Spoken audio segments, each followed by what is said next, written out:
right. Hello, Aquarius, and welcome. Welcome to your January 2023 readings. It's hard to believe we're already right on that precipice of the new year. So happy you can spend some time with me this morning. Happy to be here for you as well. We're going to be looking at all the opportunities that are coming through for the next 6 to 8 weeks. If it's your first time here, here's basically how I organize everything. I like to start off with channeled messages at the beginning, and I got a ton this morning. Some very unique things, not just in the form of totems, but also in general advice, which I'll talk about. So lots of dreams, lots of dream messages this morning, and then I did some research and pulled it all together. So that's basically how I begin. I shuffle the cards and get ready before I begin, but I like to start with connecting straight to source and just doing an intuitive download. And that's when the reading begins. And then we'll do the basically all the stuff with the cards right after that. And here's the organization. So channeled messages, Celtic Cross, and then we go into health, wealth, love, and destiny. There's a lot more to come, but we'll kind of get into that as we go further along. Couple of quick notes and then we'll get into this. First things first, if you like what you see here, a simple way to show support is a like. Costs nothing, but it helps a lot. A subscribe if you've been a long time viewer, or if it's your first time here and you like it, that helps the channel grow. And then you can share this as well or engage when it's on replay by putting a comment below. Today, you can put one of the totems that I talk about if you'd like to as one of the emojis and just say thanks that you enjoyed it. And again, something that simple helps with engagement. You can follow me across social media as well. It's always my full name, Nicholas Ashbaugh, with a few exceptions like Twitter. And you can see all of the official handles on my website. But all of these right here along that line, it's Nicholas Ashbaugh. I got a note this morning. There's always an imposter out there somewhere. Somewhere on TikTok, people are messaging and saying I offer readings. So I do not offer. I don't offer readings, and I'm never going to contact you on direct message and say, hey, I've chosen you for this. That's not how it works. So the way to connect is here in a live stream if you want to. And thank you so much for everybody that does do that. I appreciate you, and I see you each and every week.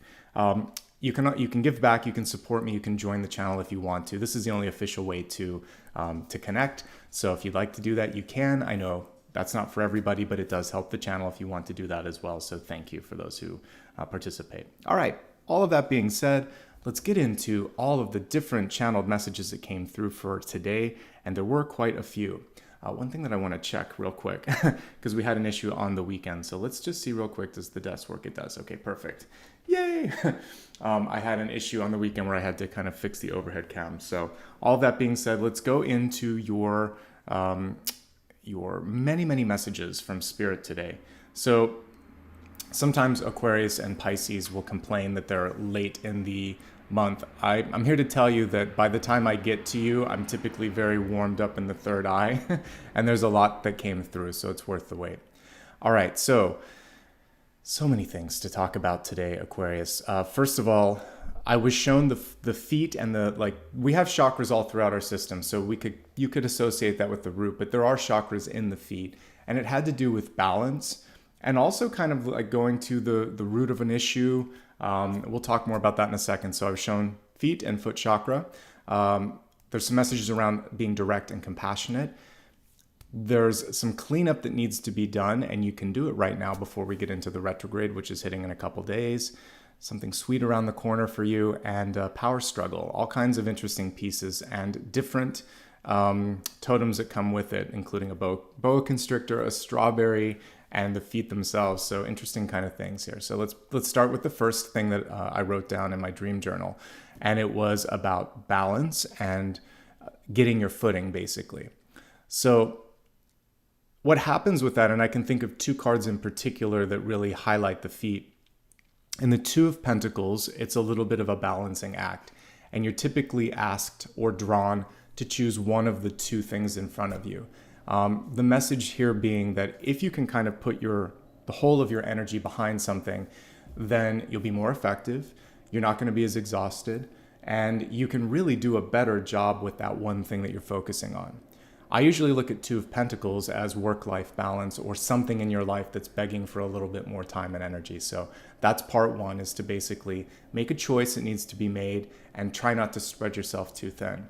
The second one, the Five of Pentacles, has more to do with healing, self-confidence, but also because we're in a snowy, rainy season in the northern hemisphere, winter, it's saying basically take your time. So if someone's trying to push you or rush you, This is a time where you're like, no, that doesn't suit me. And in fact, usually by rushing, we end up causing ourselves more trouble, more issues. You can end up tripping or falling or making some sort of a misstep. So make sure that there is that sort of time and energy that's being put in the right place and that you're not rushed. Also, doing your homework and feeling steady or secure before entering into a big project or a big endeavor is also going to be super important as well for you. Okay? Now let's talk about the next piece, which was very interesting. This kind of looked like an old-fashioned Shakespearean play, and people were called to the stage that weren't actors. It was sort of a surprise. But there was sort of a lesson that was being taught, and it was at their expense, so people were laughing at them. And that wasn't cool for the people on stage, it wasn't fun for me to watch, and it took them by surprise. So there may be situations in life where you just want to teach someone a lesson. They've done something wrong, they've done something that hurts you, and you think to yourself, well, I'll show them. But I also felt empathetically from the person that was put on stage and ridiculed what that felt like, and then that's actually going to just antagonize. Because then they think, well, gosh, I'll show you too. And it just creates this back and forth. So we want to de-escalate a situation and go directly to the source. So if someone's bothering you, go to them and say, here's what's going on. This isn't cool. I'd like to talk about this. I think we can resolve the situation. Face to face, avoid public sort of spectacles, because that's really what a play is, right? It's a spectacle. It's fun to watch if you're looking at a dramatic sort of thing, but if you're part of the drama or if it's based on a real event, it becomes less fun and it's a little bit triggering. Kindness and compassion are key here, and this also kind of harkens to a click. Originally I had the Three of Cups. I'm like, no, it's too celebratory. The moon is more accurate here because there was something being done behind the scenes. So this is really about honesty, integrity, transparency, and making sure that you're not tricking someone, they're not tricking you. If there is any sort of click that you're aware of, and we see this from time to time at school, at work, in our social spheres, do your best to detach from the click, to stop any sort of behavior that is kind of like what I just talked about, where someone's making fun of someone. If it's sarcastic or if you're laughing at someone's expense, it's not funny. Or if you have to look around to make sure that the proper audience is there, don't say the joke, because you're basically treading on thin water. And if someone else is doing that, maybe just educate them that it's not the right time, the right place, etc. Okay? Not that there ever really is a right time or place for that. That's the main thing here. Just be compassionate. If you wouldn't like it done or said, don't say or do it. It's a good rule of thumb, and it will keep you in a good space. And you may just see a revelation. Something is being revealed, someone's true character, someone's true colors. And that's going to help you, we just talked about this, maybe decide that's not worth my time and energy investment, the Two of Pentacles. And the Five of Pentacles, you could speak up and say, not only is it not funny, but that's hurtful. Let's not talk about that. So you might have a chance to kind of walk that high ground or just walk away because it's not worth it. And that's the main thing here. You might see it, you might be involved with a group that is engaged in it. Either way, you're just going to extricate and pull yourself out of it because it's not where you want to be. Compassion is key here. This was also very clear and interesting. I was looking at this. It was almost like an art installation, but I was looking at trash that was strategically piled, or rubbish strategically piled on top of one bag, and all these sort of things on top of each other. But I watched as one more piece of trash was put on top, and I'm like, one more, it's gonna all fall down, and I want to get out of here. It's a tower, but a very different form of a tower. It's a tower that's been built up over time by people just continuing to pile on garbage. This can represent a lot of different things. It can be a state of events. So maybe like you're in a work environment where after years and years of bad morale, bad decisions, bad leadership, etc., it's a house of cards and it's just going to fall apart. It can also be you avoiding doing certain things and it just kind of piles up, and eventually there's a pivotal point where it can't sustain anymore. So with this final straw moment on the horizon, just do the cleanup work in advance. Talk to someone, clean up your own. This can be cleaning up energy, cleaning up habits, cleaning up your house, your office, your files, your finances. Before the tower breaks, just do the work is basically what this is saying. And if you see someone else piling up the trash, again, maybe steer clear of that because that habit won't sustain in the long run. So a couple of tough love messages from Spirit. It's either about you or someone around you. The good news is you're not at the tower moment yet, but I saw the tower coming. So it's basically making sure you steer clear of that and steer clear of people that basically are in that sort of energetic habitual state. Okay. Clearing toxic environments and relationships are also key. And I think we could combine the previous one with that. Anybody, again, that's laughing at the expense of others or doing something where they're ridiculing others is going to be important too. Okay. Now for the good stuff. I have to talk about all the other stuff first, and then there was literally something sweet. I don't really eat danishes because I'm as close to vegan as I can be. Occasionally I have to have a little bit of protein, but I try to keep it at minimum. But so usually danishes have a lot of butter. I don't like dairy. So even if I do eat a pastry, I do a vegan pastry just because dairy doesn't agree with me. But I tasted it in the dream and it tasted great. And it was like a strawberry Danish, which is it's like sweet upon sweet upon sweet because the pastry dough and then the strudel stuff and then the strawberry inside, I'm like, this is a lot of sweet. And basically what I got with this, it was almost cloyingly sweet, like overwhelming.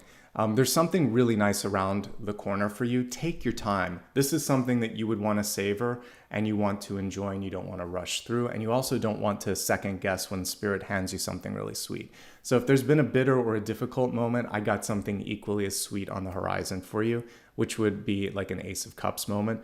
But as I kind of started to research a strawberry, it's closely related to Venus, love. I think you even put strawberries and you pair it with champagne or whatever. So lots of romance, lots of celebratory energy with this. And it was something like super sweet. So that to me portends good things on the horizon for you. Take it one bite at a time, just like you would a strawberry Danish, and don't overdo it, okay? Now the last symbol, and again, it's very atypical for me to get a series of symbols and dreams, but it was like I was watching, what would you call them? It's like an anthology. So I had these little stories, and there's a lot of people that watch this. So one of these may be more tuned into you than the others, but I just had to present it for everybody that's present. So Boa Constrictor, and it was very clearly in Spirit, a Boa Constrictor was coming through and you needed to pull it off your body. So the one card I could connect easiest with this is Strength, because we see the figure here opening up the mouth of the beast, overcoming that, basically showing her power and her ability to thwart anything that comes her way. But the boa itself is a power symbol. And it's basically saying you can stop something if you need to. As I was researching, and I always try to find like a fun or an interesting fact, traditionally boas, and maybe they do this sometimes, but they were thought to like strangle or suffocate. But current research is showing that they actually cut off the blood supply, and that makes their victim kind of like black out. So when I'm looking at this, it's also about keeping things moving, keeping things flowing. A boa wants to stop that. And so you may have to push away at people that are trying to constrict your growth or movement. And you can overcome that through the energy of the Strength card and just saying like, don't put words in my mouth. No, I'm not going to stop, or no, that this is my path. Just standing your ground, which is also probably why the feet were coming through on the first sort of vignette that I received when I was tuning in. Speaking of the feet, before I go back to this one thing that I was shown was some of you may need to go to like a podiatrist or orthopedic surgeon or specialist, because they were showing me that there was something unusual about the shape, or, so that could be a corn, a bunion, a growth, a bone spur, stuff like that. So if you're feeling something weird, always go to the doctor. I am not a replacement for that, standard disclaimer. But when I'm picking up on the shape, they were showing me something with the bone or the shape of the foot. Definitely get that looked at. I had to go to a bunch of specialists when I was, and I still am kind of recovering from the metatarsal fracture. I'm in regular shoes now, but it takes a long time for the bone to heal. So don't be afraid to get in. I had to get 2 or 3 opinions until I found a doctor that was in the same sort of alignment as me, and finally it all worked out. So keep researching if you need to. Ultimately, the Strength card and the snake in general is a good symbol because it is power, and it is for me, this would be more like Ace of Wands if I had to pull some sort of an energy with it, because usually like salamanders and snakes can be more connected to wands. So you have what it takes, but there could be a challenge in store, so don't be afraid to fight for what matters in this position. All right, a quick review, and then we're going to go into the cards. So first thing coming through for Aquarius is achieving balance, finding or establishing balance, and keeping healthy boundaries in your life. Don't be rushed. Get your grounding and your footing before you step into something new. Compassion is the most important thing. Act the way you would want to be treated. Say things that you would want to hear. Avoid doing or saying things that you wouldn't want to hear or have done to you. And that's basically all we need to talk about with that. There's a chance to get ahead of something right now, so you don't have to wait for a tower moment. It was shown to me as rubbish or trash, so there's things that don't serve you. There's things that you can clearly identify that it's time to release, recycle, etc. Let's do it during the retrograde period. Something really sweet is around the corner for you, and I like that. And I would say all of this work that you're doing on yourself is this is like the cherry on top or the strawberry on top. This is the payoff. And so the last thing to do before you get that payoff is really focus on not being cut off, not cutting other people off, allowing for that flow of energy to go through, and to understand that you have the power and capacity to do that. Okay. So let's take a look at the cards here.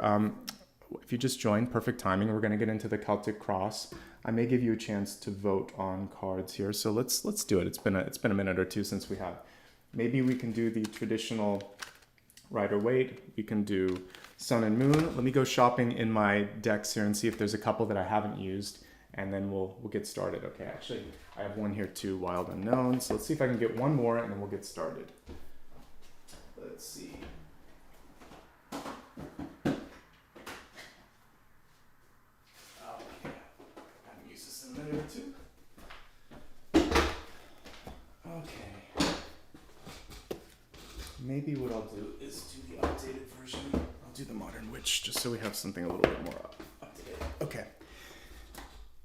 I will set up a poll right now, and I picked 4 decks, and I think you'll like them. All right, so we'll have Mystical Moments was the last one. So let me just get a poll going. Don't type it in chat. Let me just go ahead and get this started. All right, so you can choose between Sun and Moon, the Modern Witch, the Wild Unknown, or Mystical Moments, which is one of my newer ones. While you are deciding, I'll show you what these look like. All right, so the first one, actually these are like 2 sample cards from Sun and Moon. It's a beautiful deck. Actually, if there's ever anybody out there that has an aversion to tarot imagery, this one is like super friendly and easy to look at. This, I swapped at the last minute. It's a Rider-Waite Smith derivative deck, and basically it's all of your typical images, just a little bit more up to date, and some fun sort of different colors and takes on it, but it's very much Rider-Waite Smith. The Wild Unknown is all drawn out. It's a very kind of beautiful deck that has animals instead of people and nature instead of people. This has proven pretty popular.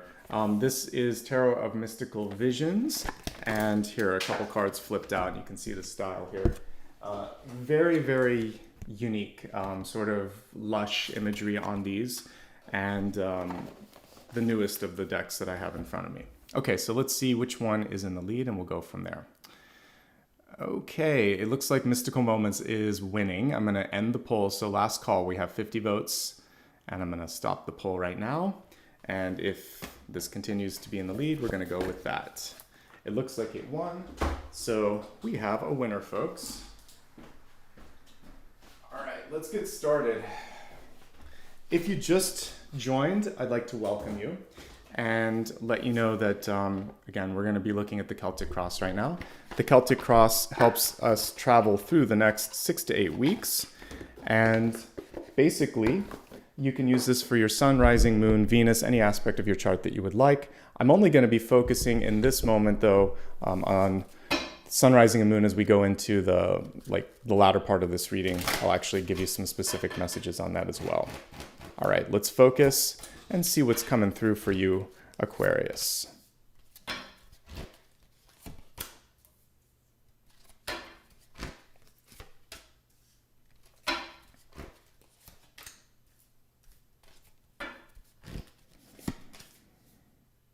Hopefully you are all having a good sort of like final week of this year. I'm super happy that this year is almost over.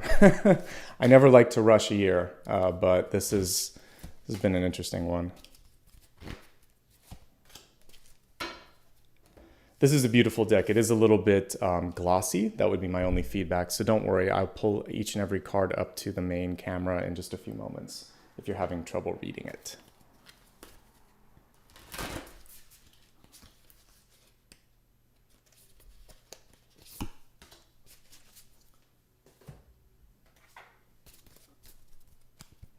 Yeah, I think like the perfect tarot decks would be half of this gloss. Matte ones are perfect for what I do, but yeah, when it gets this glossy, that's my complaint. Too much reflection.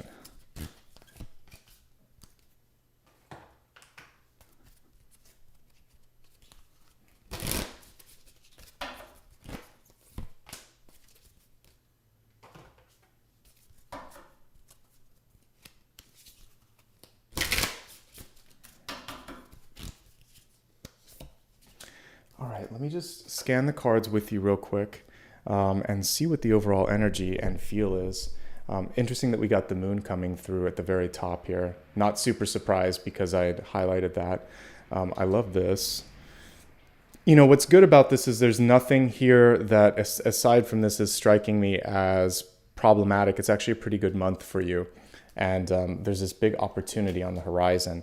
We talked about star power energy on the weekend, like stepping in or finding your North Star. This is a nice connection to that. You might want to check out the last weekly collective that I did for this year. Okay, it's good. Yeah, and we have a little bit of serpentine energy coming through in the form of a dragon here. So I like the connections. All right, let's begin with the catalyst. And we have the Creator card that showed up on this one. The Creator is fantastic. I mean, it's exactly what it sounds like. Emperor or Empress energy. Also like High Priestess or Magician, all things that I would ascribe to this particular card. And it's saying you may find yourself in a phase where you just want to do a little bit more, express a little bit more. I mean, this is also connected with cups too, you know, a King of Cups or an Ace of Cups. So I love what I'm seeing here. For those of you that are artistic and you want to dig into a new project, you're getting an absolute yes from the universe. For those of you that are feeling uninspired or feeling like you wish you had a little bit more autonomy or control, this card is also saying, yeah, it's probably time for you to step out and do something on your own, for yourself, etc. This is a very sort of autonomous or independent card. We'll continue to kind of contrast it with all of the other cards in front of us here in just a few minutes, but this being your catalyst is very good. It portends connection to source. You're co-creating. And we always, it's interesting, we put a lot of power in the Creator, but what I kind of look at everything in this universe is basically as an extension of the Creator. So as being a connection to that, we co-create. So that means that a lot of the free will, a lot of the power is here. You tune in up there, but you do the work here. So it's not just like all in someone else's hands, it's in your hands. And that's basically what this card is saying. You are the co-creator of your own life.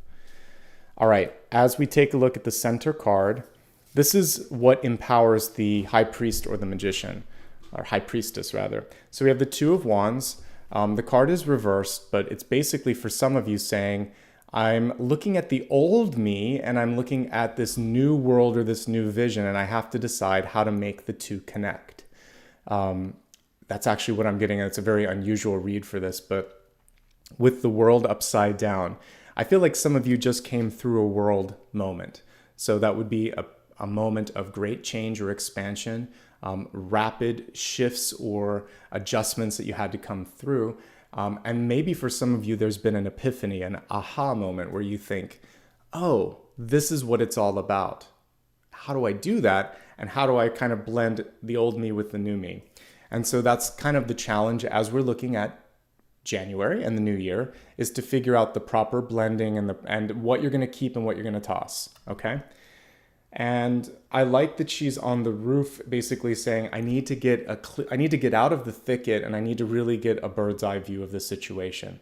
So get some distance from others, allow yourself to basically see things from a different perspective. It will come through in exactly the right time. And with that card out, I always like that they're holding a globe. It's basically saying you've got the world in your hands. You have to sort of figure out, where do I fit in? What do I want to do next? On top of this, we have a card that is showing movement. This is a very atypical Six of Swords. We actually see the star with an anchor coming down, again connecting to our lovely, collective that we did on Christmas Day, actually. But I'm looking at the island here too, and there's a message here that you are not necessarily an island unless you want to be. So you can find support, you can find partnership. We had the strawberry coming through, which to me would show something beautiful, something sweet, but it could also be a partnership. So you don't have to do this alone unless you want to. One thing that might be necessary here, though, is a change of venue or a change of job or a change of partnership. Something has to kind of exit, or you have to bring something new in to accomplish this goal. But movement is imminent and is at your hands and is something that you will probably have a hard time avoiding. I like that she's pulling at the star, which is basically her star power. So be authentic, be bold, paint with big strokes, basically, and be yourself is what that's saying. And then keep it moving. And that was kind of like the Boa Constrictor, the flow. And if we look at the health card, we also see power coming through. It was a power struggle, so I chose strength. The dragon is the same sort of thing. And it's saying, do what makes you feel a sense of invigoration and vitality. If that's lacking, it could be because of environmental stuff. It could be because you're just ready to go to a new height, a new sort of level. So you're leveling up. Maybe that's your title. We'll see what else the other cards kind of show, but it does feel like a level up month for you. As we go into your deep past, we have Six of Wands. This was the stage moment too. So, I was focusing on what was happening in that sort of platform moment. Here's what I could say with this. If you've had the good fortune of achieving a level of success or visibility, use the stage or the platform for good. See if you can get people's attention focused on things that you care about, or if you can, like if you're a storyteller, if you can tell stories that are going to not just entertain, but possibly get people to ask the big questions or even educate them on some levels. If you are able to also get people's gaze to look at something else that needs to be focused on, that's good too, because if they see, wow, you've been able to take care of this, say, yeah, and I'm also passionate about this. So you have a chance to kind of use the platform. If we look at this card, we see her, it's almost like a carrot on a stick, but in this case, it's that little, hibiscus or whatever, trying to get the hummingbird to go in a certain direction, to slow down too.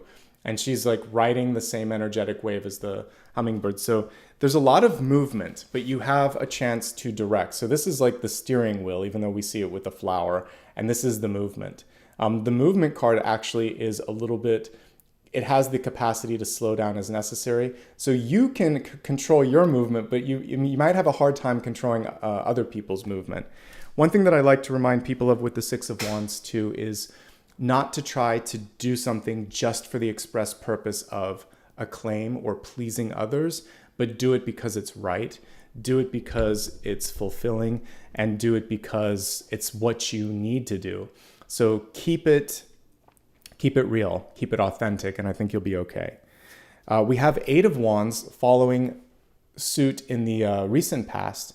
You have a really nice beginning. There's nary a bad card here. Let's look at all 4 of those real quick. This is a good start. It shows me that you've been doing good work on yourselves, and that's why we've got this sort of powerful creator card here. So the center card is about vision, envisioning, recalibrating. Then we have movement based on that vision.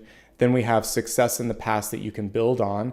And then this Eight of Wands is showing that just keeping the pace is going to be the main focus for many of you at the beginning of January, and even right now as you're watching, because this is recent past.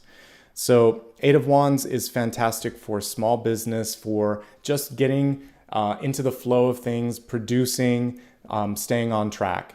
And we can see like these many umbrellas on this card here. But once you kind of catch a tailwind, or once you start to go with the flow, it's sort of like, as long as you follow the wind, as long as you follow the energy and your inspiration, things should be good. In business, this means like you're booked, solid. In life, this means your schedule is going to be pretty tight, but you can manage it. You've actually learned the lesson of the Seven of Wands, which is delegate, pull back a little bit, focus on what matters. There's a cooperative energy that's not in this particular card, but select decks like the Little Prince. It might also be in, I'm trying to think which other one. There's one of the druid-based ones that also has it, but a lot of times you'll see community. I think it's actually the Wild Wood deck. You'll see like this connection where it's ready for people to show up. So you're not alone, but sometimes you feel like you're lost in the shuffle.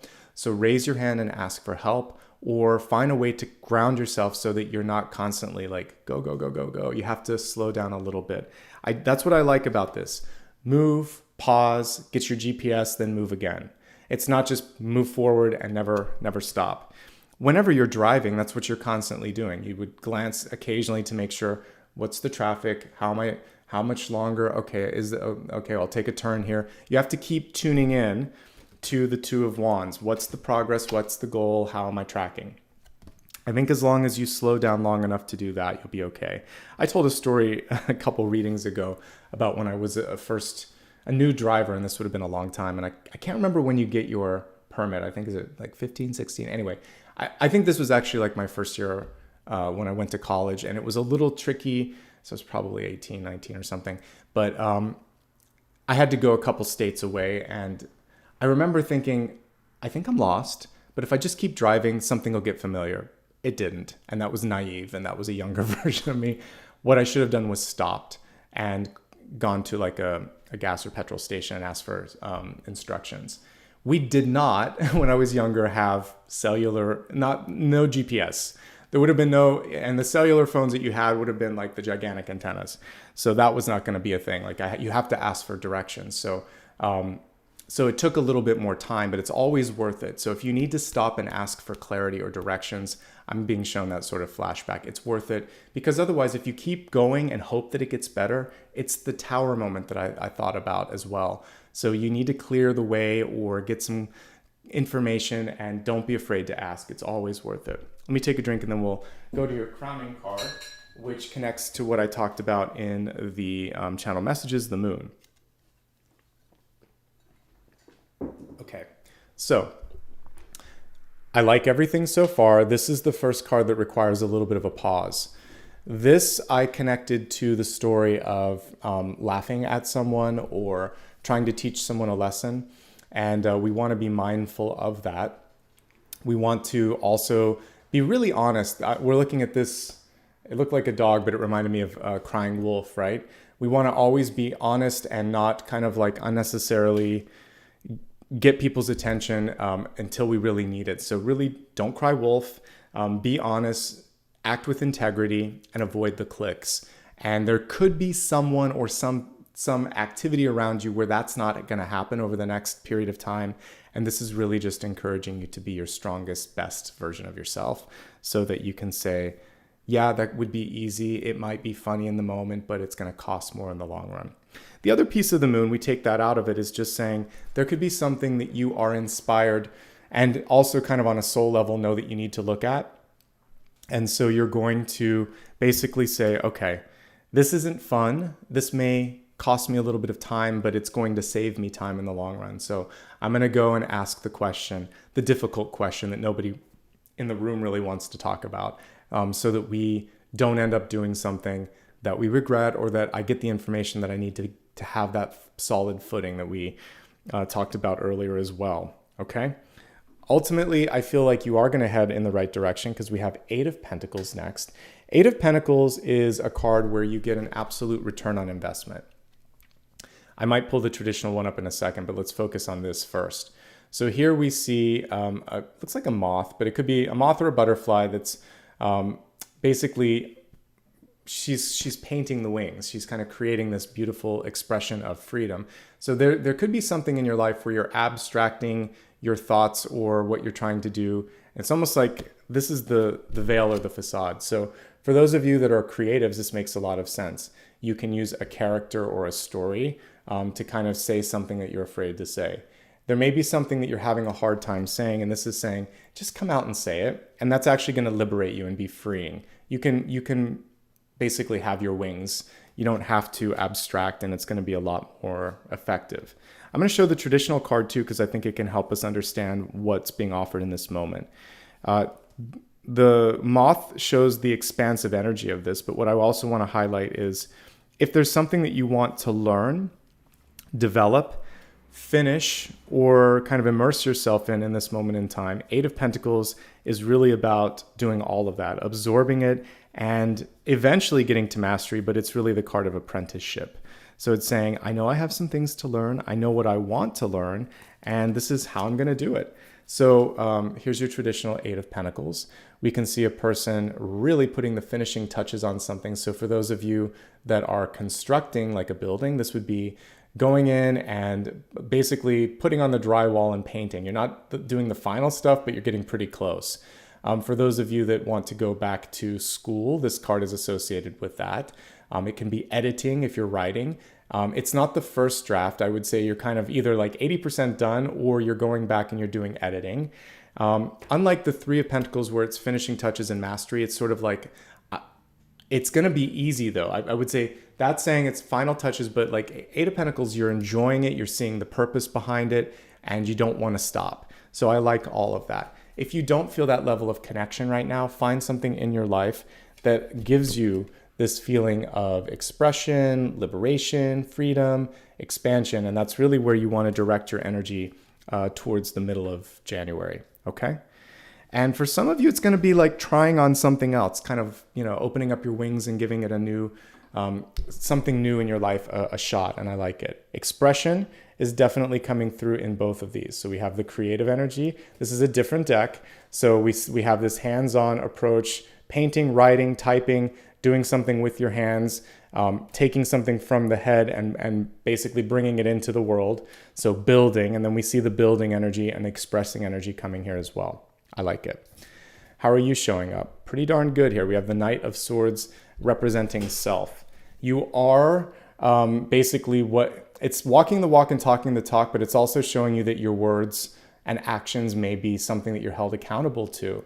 And that's why I want you to be very mindful of future optics for and we see this happen a lot with like actors and celebrities and politicians. They tweet or say something maybe 5 years in the past, and then it comes back now. So you have to constantly think, will future me think this is funny? Will the future world think this is funny? And or is it, again, worth the way that I'm treating this person? There's something about that that's going to be important. On the flip side, let's say you've been on the right side of something the whole time. It's going to also look really good that you've been advocating for, change and movement and justice and whatever it is that you're trying to put out in the world. Keep doing the right thing. Eventually the right thing has a way of finding the light of day. But we see her writing on the quill there or whatever, and it's basically saying, I'm authentic, I'm honest, and I'm doing what's right, and eventually that's going to pay off. Knight of Swords now, just other things that we could talk about with this. It's time to take action on something. So this is putting your money where your mouth is and saying, all right, I set out to do it. Let's do it. What am I holding back? Putting that in a journal, schedule, appointment book, whatever, and saying, all right, by this date, I'm going to at least have a progress or a check-in on this to make sure that this doesn't go another month or year without me attending to it, okay? Good movement, though, when it comes to all things written and spoken. You're in a really good place. People want to hear what you have to say and do. All right, looking at the environment, there is an opportunity in the environment. We've only had a couple of opportunity cards, but here's another one. The Five of Cups is about shifting perspective.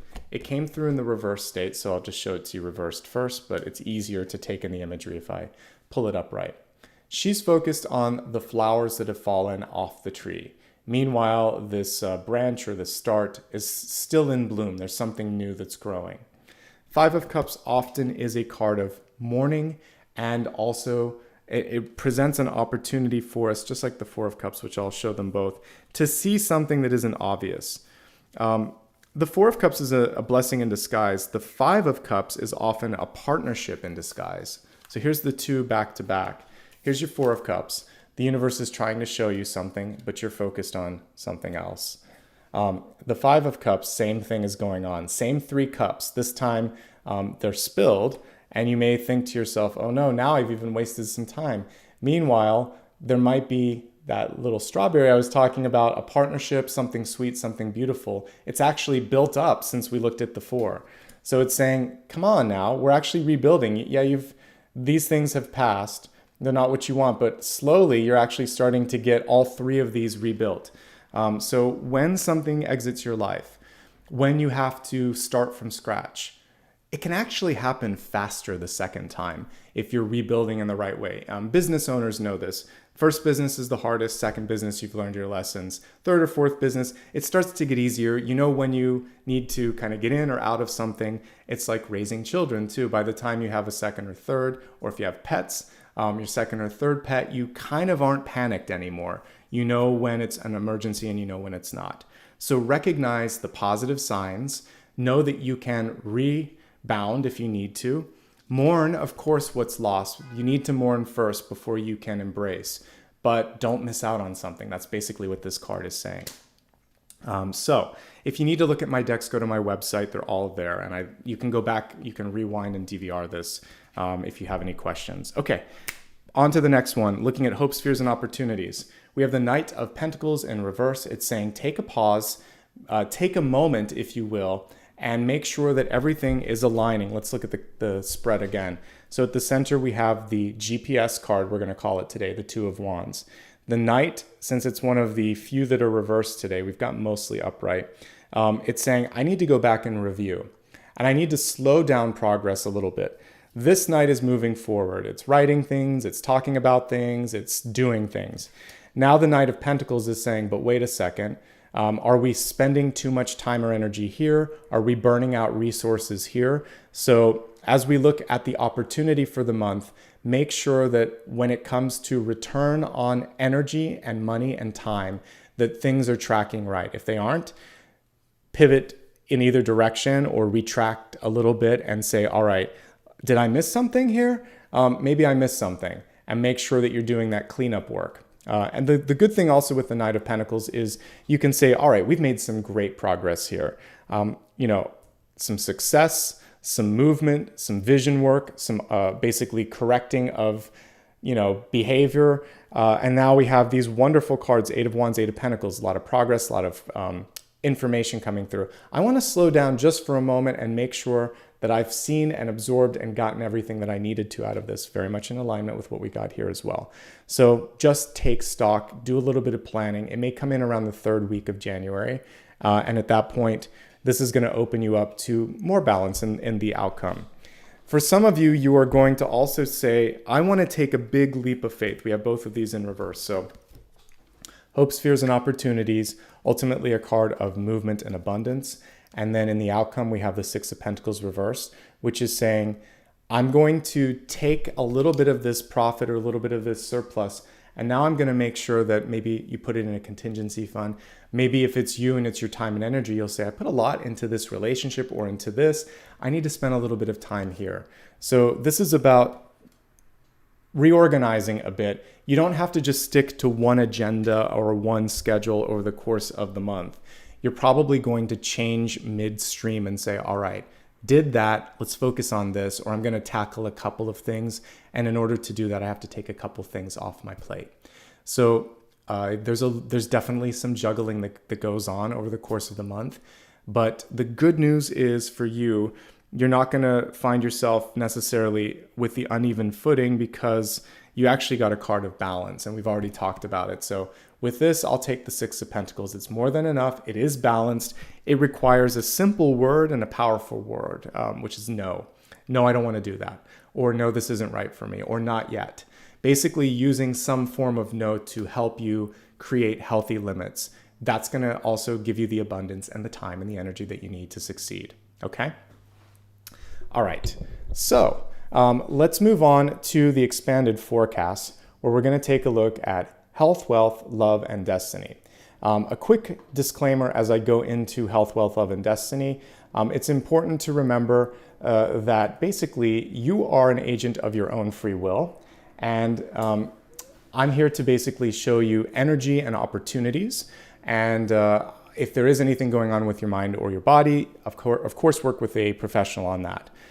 With that being said, let's take a look at the cards and see what's coming through for you. All right, we're going to look here at your health card. We got the Dragon or the Power card. And the Dragon card is basically saying, do I feel strength and power and vitality? If any part of my body is lacking that, if any part of my spirit is lacking that, then I need to attend to that right now because there's too much to do. And there's a lot of opportunities on the horizon. So we want to help you find your inner dragon. In my dreams, it was a Boa Constrictor, but we have a dragon here. Serpentine energy makes sense here. We see a person sleeping, and some of you, it may just be a lack of rest, a lack of proper sort of self-care. So definitely take care of yourself. Associated with fire. And so for those of you where passion is lacking in your life, this can also just simply be pruning out the things where you're feeling like it's not worth my time and energy, or I leave that conversation or that job or that relationship feeling depleted. So find a place where your fire, your passion is what it should be, and stand up for yourself. Remember what we said with the Strength card and the Boa Constrictor. You have exactly what it takes to face any sort of challenge. All right, let's look at the cards specifically and see what they have to say about general health and well-being. The Moon card is an interesting health-related card when it comes to a few different things. First of all, it has to do with how much water you're drinking. It can also have to do with reproductive systems in your body, and even just the flow of, like, it can be like bladder or reproductive organs. So if there's anything going on in that area, obviously work with the appropriate professional. It can also represent pain or sadness. And so working through areas in your life where you feel like I don't have control or power. What you can control, let's say it this way, you can't change the past. You can't change a decision that someone's already made. And a lot of times you can't control elements of the environment around you. But what you can control is how much of that you're going to continue to engage in, how you're going to react to all of these free agents moving around you. And what do you want to do next? Why are you in this? How did you get here? So you can basically ascertain, I'm here. How did this happen? This is happening. How do I feel about that? This is the future if I stay here. Do I like that? And if not, what's next? So you have a lot of free will and a lot of ability to move beyond a situation, but you first have to address the elephant in the room, which is, okay, this is going on. Any point in your life, you've called in teaching moments and opportunities, and it's just sort of a time to think like, am I done with this now? Because if I am, let's create a new path. Let's forge something new. And so that's a little more esoteric than energetic, but that's kind of what I'm getting here. I mean, the two go hand in hand, but there's how you're approaching things in your head and your heart are affecting your environmental sort of factors. Okay, let's see what else is going on here. Some of you have a period of mourning or frustration, and again, that needs to be dealt with first. There is hidden opportunities, as we talked about when I looked at the traditional card, but you have to move through the mourning phase first. I see a lot of desire to want to move. The Six of Wands is typically riding on a horse. We have a hummingbird here, so things are going to start to move quickly.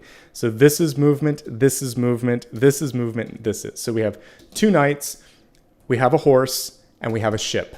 And so what I'm gathering is every month, or every week of the new year, of that new month, rather, I should say, January, 4 weeks, you have one card of movement for every week. And we could basically take them one at a time. So the first week, things are happening pretty quickly because it's a hummingbird and a horse, if we were to look at the traditional one. And maybe this is even the first one. So this is the transitional one. I would say second week is a little faster. And then as we go into these are pretty even. Third week, still moving pretty quickly. And then the fourth week is when you might actually have to go backwards. I mentioned the second week would give you an opportunity. I would say you could save time again. Any of these nights, you could just look back and make sure, am I on the right path? And only you can sort of decide that. But I would take a pause week by week and just sort of look at the GPS and say, are we tracking okay? At least one of them, possibly the very end. I would say it's like the second and the fourth weeks are where you're going to have course corrections. But it's going to be a fast-paced January, suffice it to say. So pace yourself, and that's ultimately what this is about. Finding balance in your life. And I think balance also in the body. So any of the balancing cards, 2 of Pentacles, 6 of Pentacles, can represent an opportunity for you to basically say, okay, what am I doing well? What could I do better? And focus on that. All right, let me see if there's anything else that I want to talk about here. You're actually coming through in a decent way when it looks at health, when we're looking at health. I think emotional well-being is going to be the thing to focus on the most here. So as I said earlier, if you need to get help, especially after the holidays, a lot of us need that counseling. A lot of us need that support. So whether it's emotional support, career support, financial support, get anything that you need kind of like rectified at the beginning of the month, because that's going to give you the grounding, the root chakra, the feet chakra that we were talking about, get that sort of alignment so that the new year is off to a good start. I think that's it, folks. It's a pretty good energy when I'm looking at health, so we don't need to kind of go any further than that. With the dragon, since it is, I think of a dragon breathing fire, the throat chakra also comes in a little bit when we look at this card. So make sure if there's anything going on there that you're taking care of yourself. The throat can be aligned to just speaking your truth as well. Okay, let's look at the wealth card here. We have composure. What a beautiful and sort of Zen card to come through. This reminds me a lot of like the Temperance card. It's patient, it's gentle, it's kind. And I talked about kindness when we were looking at groups of people in your life, career, etc. Don't lose your composure. Someone may come in and try to get the better of you. I'm looking in the background, it almost looks like dragon scales or something like that, or feathers. But what you have to do is sort of be the calm in the storm and say, it sounds like you're upset, let's talk. Or yes, I understand the gravity of the situation, but we need to stay calm and figure out what to do about this. So you're being called upon to find a way not to be condescending, not to be lacking empathy, but to really be saying, or to sort of be the source of the calm, to be the anchor. And we see that here as well. So anchor the energy with this higher light and say, yes, this is serious. This is how we can solve it. Are you ready? Are you on board? Do you need more time to compose yourself? So don't let other people's Chicken Little, the sky is falling drama come into your energy and make you panic. Only through a centered, neutral, calm sort of way of thinking are you going to be able to find the solution. So if you need to, get a fresh breath of air, a breath of fresh air, get outside, take a day off if you need to. See what's worked for other people as well, success stories, and then bring that back to the fold and see if that will help. Let's look at some other messages with respect to your, not just your wealth, but like your self-worth, your money, etc. So I like these cards: 6 of Wands, 6 of Swords, 8 of Wands, 8 of Pentacles. It's basically saying movement, success, production and prosperity, and learning as kind of like all of this. The Moon card is asking you to trust your instincts here. Again, a little bit hard to see. Let's see if I put a little stack of cards underneath it. There we go. The Moon card is asking you to basically focus on what you know matters, and that's going to be key as well. Resource-wise, it's kind of interesting. It feels like you start to, get into a period of abundance here, but there's a need to redirect, juggle, or somehow put the energy and the resources elsewhere. So a big part of this month is being aware of limits and opportunities and deciding to yourself, all right, what am I going to do about that? How am I going to fix this? And the juggling act is going to be the most important thing. Ultimately, you have more than enough with the 6 of Pentacles, but you may just have a hard time saying no to somebody because, let's face it, we want to make people happy. There's that desire for success to continue. Success and successful leaders, though, are not afraid to say no or to show a problem when it's at the very beginnings and nip it in the butt. Okay, let's see what else is coming through. I'm trying to see, I'll save this for like the reader's choice or readers or viewer's choice. We can take a look and see what could make you lose your composure. What I'm seeing here, again, I think it could just be the card beneath it, which is I would say equally minded or opinionated person, someone who's powerful in their own right, and they could be threatened by you. And so what a powerful person does. And when you see leaders and public figures that are really comfortable with themselves, they don't get flustered. That's actually a sign of power. They can watch someone go crazy and then they'll say, okay, and then this. You don't want to be underreacting to something, but there is a nice way to kind of let someone just kind of go crazy a little bit and then step in and say, this is actually what's going on here. And it's like, you want to wait for the mic drop moment where you still say something really impactful and important, but you don't have to create the dramatics that I talked about earlier. No spectacles, but this is a time to use your voice for sure. And that's, the dragon is not afraid to do that. It's picking and choosing the moment, a mic drop moment, not one that's going to be at someone else's expense, but like, no, this is really what it's about. And let's stop the conversation there. Okay, so I feel like you can find that perfect moment and then end it and then move on to something else. Success can sometimes be, what's the best word for this? It can make us feel blocked because you want to repeat history. It's not about that. It's about building on past success, but not repeating it. Good artists, musicians, and companies innovate. They don't repeat. So, there are some very prolific, if you look at prolific musicians, not every album is a hit, right? But they keep coming back. And, so we'll look at Taylor Swift. She did Evermore before that. Folklore was good, Evermore not so much, and then Midnight's big success.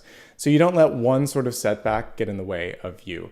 If you look at companies that release products, in the early days, now Apple's just more a company of iteration. I love Apple, but like they had a Newton, it didn't take off. Years and years later, iPods and iPhones were born of the ashes of the Newton, basically. So first attempt, not always good. Sometimes they had a success with the original Mac and then they tried some other things, the Mac 2, not such a success. So you have to keep trying different products and different ideas and you don't give up. And that's really what it's about, is continuing to iterate. And that's the Eight of Pentacles, is iteration. And this is production, iteration, and development. So you're not meant to always do basically, what is that called? When you kind of swoosh it in like a basketball, you can't always do that. Perfect shot.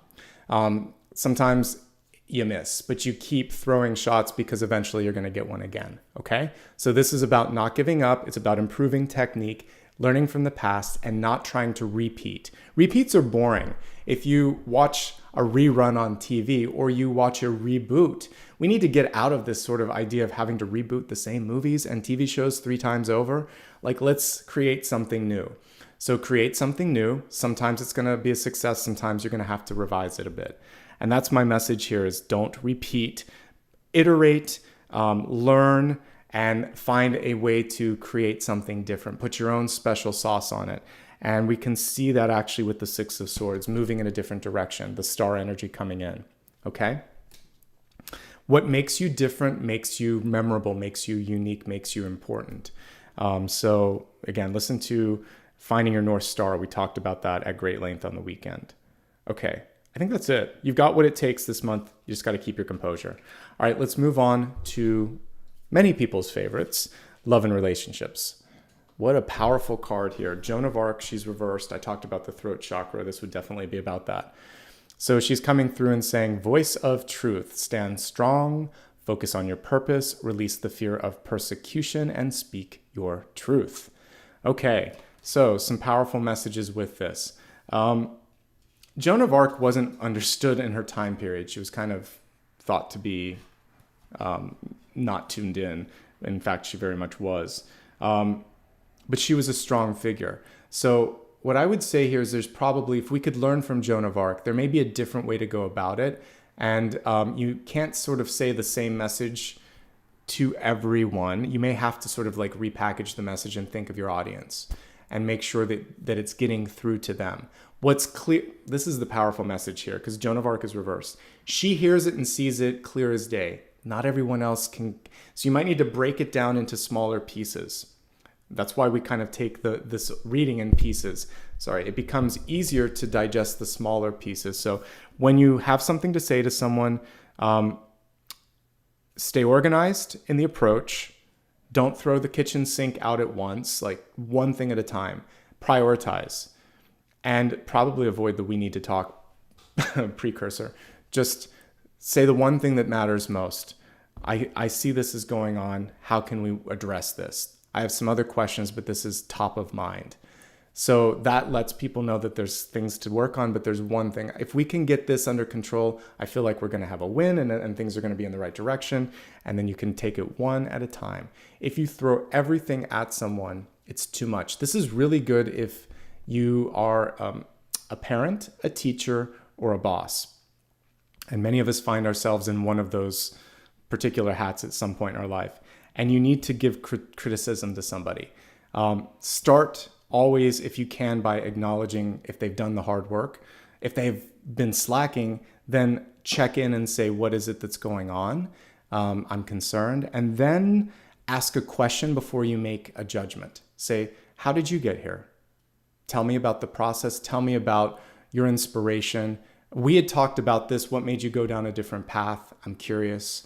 Then if they don't have any sort of reason for doing it, and if and only if they've simply been slacking and they don't care, that's a different conversation. But if something else is going on, it gives you a chance to make sure that you can tune into their frequency as best as possible, and can see or empathize from their point of view. And then you guys can actually have a real conversation. This is going to be important in relationships. You have to kind of fine tune a little bit, because you may be way up here and someone else is dealing with a lot of stuff and it's not allowing them to kind of understand your point of view. And if you can't acknowledge that, then it can be seen as insensitive. And if they're not acknowledging your own pain, maybe you could raise your hand and say, I totally understand why you're frustrated. You have a right to be. I could have had this done sooner, but I'm dealing with a lot. Can I talk about that first? And then we can deal with this. Or I need a minute. It's been difficult. Either end of the spectrum, bring the person closer to, or try to meet them a little bit. It's about meeting halfway. And then both of you are going to be able to communicate just a little bit better. All right, let's focus now on 3 different elements. If you're in love, if you're looking for love, or if you're single and happy. So existing relationships, the good news this month is I'm not seeing a lot of drama. This is the only dramatic card, the Moon. And it basically has to do with honesty and transparency and integrity, and not trying to surprise or pull one over on someone. You're gonna be seen on that one, especially since all the other cards are really, really bright. I think the important thing this month, let's say you're in a loving relationship, things are going well, there's something that bothers you or concerns you, have an honest heart-to-heart conversation. The other partner comes through here. You're not looking at things from the same direction. Can you see what we were talking about with her? So one person is very much focused on, it's like me. It might be for a reason. They may need healing. They may be looking at money or facts. You're trying to or this could be your partner. One party is trying to take it and elevate it. One party is really stuck. And we can see it here with this because we have, the 5 of Cups here, different view, different sort of perspective.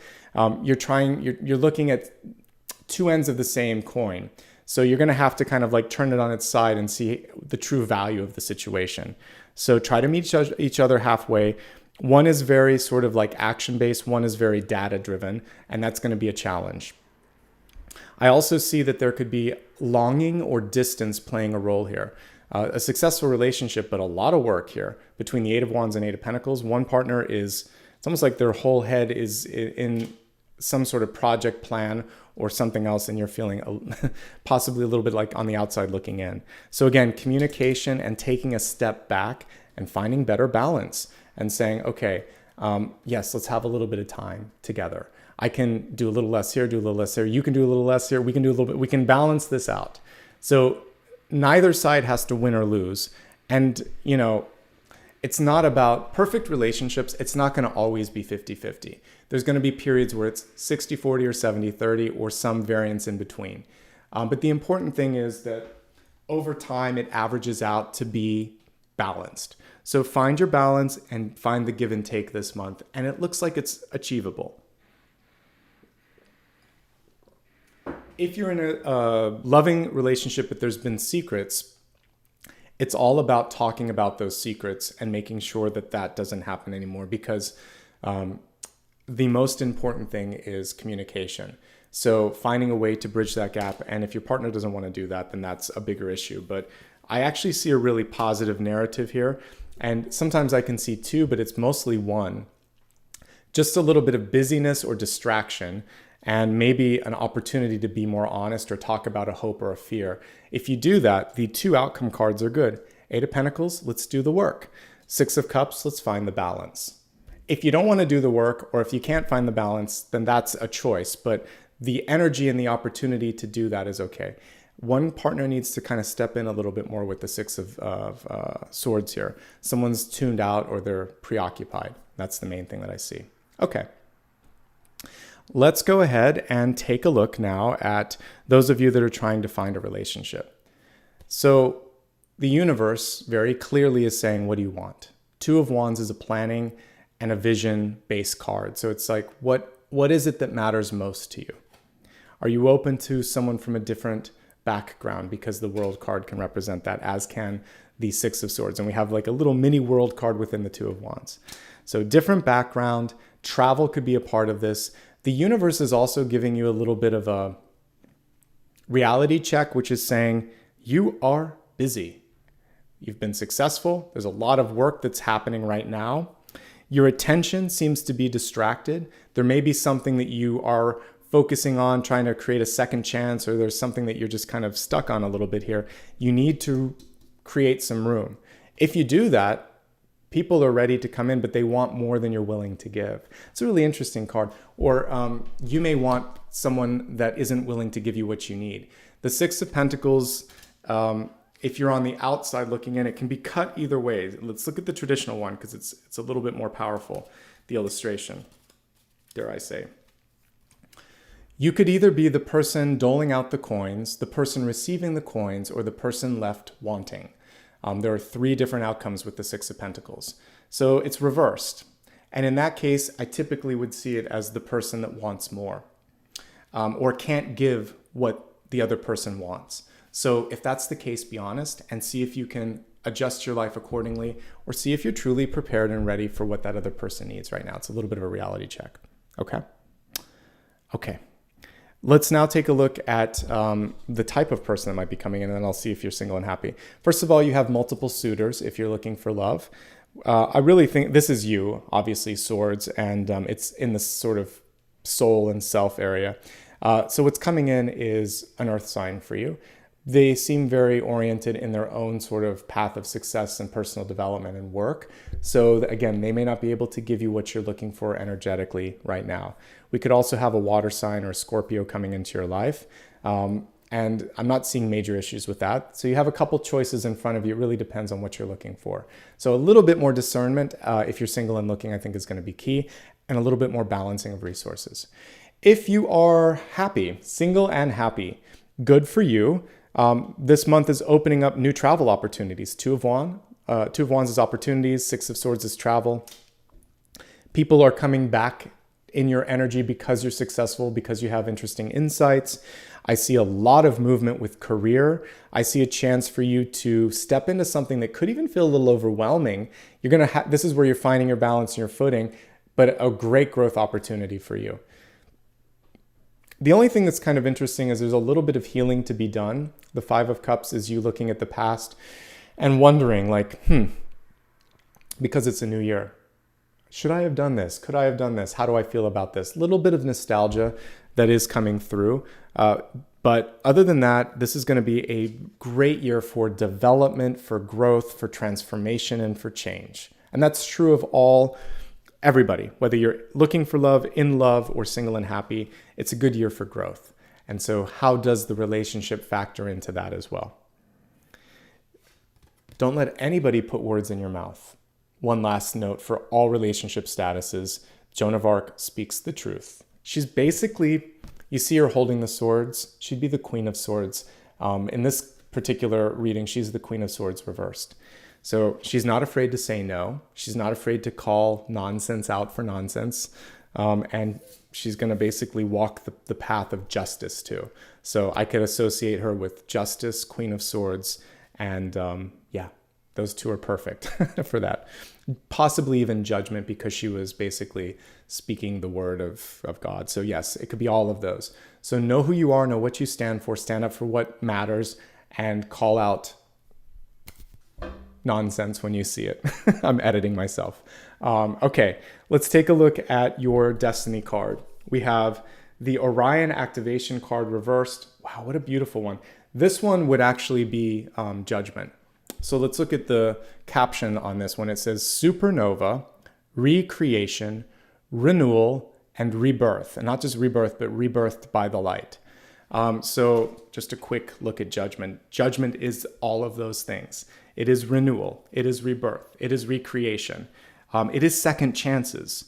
So you get a chance for second chances in January. If something didn't work before, give it a shot. See what happens next. You will be pleasantly surprised by how you've changed and how, as a result, the world around you has shifted and is viewing you differently. Here we go.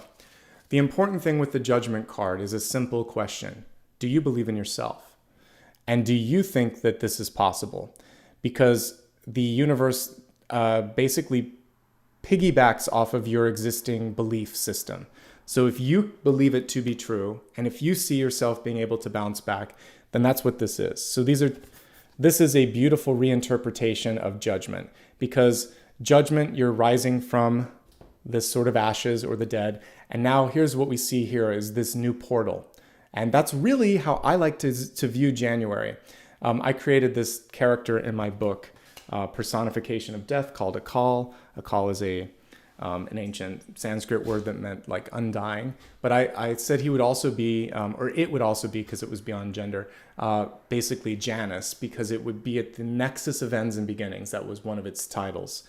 And this is what I would imagine if it had sort of like, if we think of the Endless in Neil Gaiman's universe, they all had these places that they lived. They're sort of like worlds. So I think that transformation, it would be like filled with all these arches, because it's all about ends and beginnings, and you could look at it from any perspective. So my vision of transformation's home would be this big arch that you would step into. And then there may even be like arches within arches and all of this stuff. So I think there's endless capacity for windows of opportunity opening up for you, Aquarius. It's just a question of what you want to do and staying organized and not getting overwhelmed with that. Because what I just talked about could quickly bring you into Seven of Cups. Like, what do I do? So stay focused and remember what we talked about at the center, the Two of Wands, clarity, focus, grounding, footing, because I saw you being sort of like unsure of your footing. You have to stay sure of yourself, and that's going to be key. Okay? Let's go ahead now and take a look at the big idea. This is one card that can help you keep your footing. So let's see if there's some advice here on what it's all about, how to proceed, etc. Three of Pentacles. We love that card. That is actually portending really good things. And it is, believe it or not, it's the higher version of the Eight of Pentacles. So Eight of Pentacles is a card where you are apprenticing and learning and soaking it all in. And this is a card where the mastery takes place. So this is recognition, mastery, and for many of you, publication or distribution, good news. And we like that. The interesting thing on this one is she has parrots around her. Use your own voice. The Queen of Swords reversed, or Joan of Arc, is also the same thing. Voice of truth, voice of authenticity. Don't parrot others. That's one message that's coming through loud and clear in this kind of unique illustration. They look like parrots to me. They could be parakeets, but either way, let's imagine that they're parrots here. And the message that I'm getting from this is use your own voice. But once you do, people may echo back. You're going to get positive. They're like, yeah, that's right. Say that again. So people may want an encore of what you're doing, because parroting can work both ways. All right. Let's take a look at blessings and blocks. Things that are going to elevate, things that could potentially slow you down a little bit.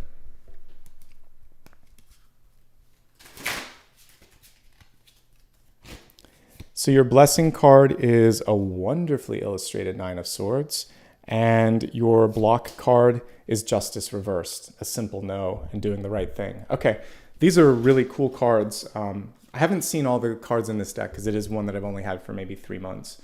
All right, so Nine of Swords. How cool is that? You don't have to worry about pleasing everybody. That is what I'm getting with this one. Everybody, you feel like you've got to be everything for everyone. And you're worried about what everyone's going to think. You're worried about also like receiving all of this energy. Pull back a little bit. So the blessing here is you don't have to please everybody, nor can you please everybody. Let me guarantee you that. There's no way that you can make everyone on this planet happy. I think it's impossible. Because even when someone gets a gift, sometimes they'll complain about the quality or the timing or whatever.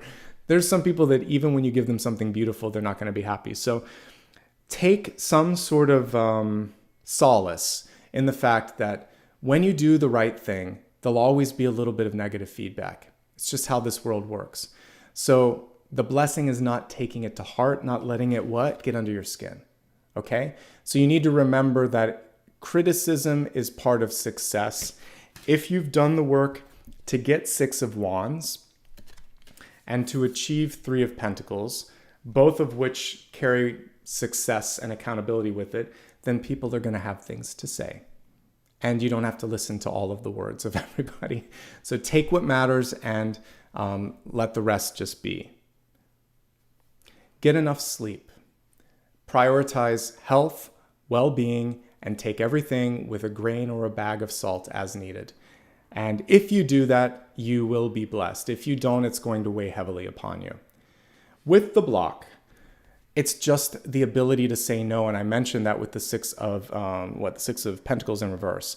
Justice reverse is one of the clearest cards in the major arcana. It's literally no. For some of you, it's seeing injustice and fixing it. So there could be something going on where you know it's wrong, so you're not going to do it. There's something where you know that you need to say no, and you're going to say no.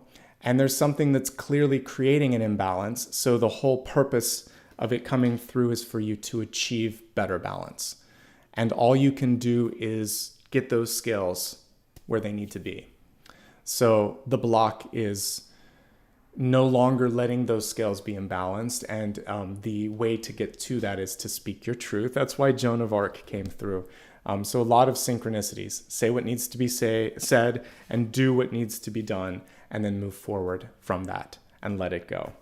And these two are also very closely connected. So doing the right thing can be scary, but it's still the right thing, okay? And ultimately, the big idea for the month is you're going to be all right. And you're not a parrot. So what you say is going to maybe, stir up some feathers, but it'll be worth it in the long run. Let's take a look now at viewers and readers' choices. Let me grab my keyboard. And let's take a look at these cards here. Usually it's very easy for me. Today it's not as easy to figure out what I want to choose.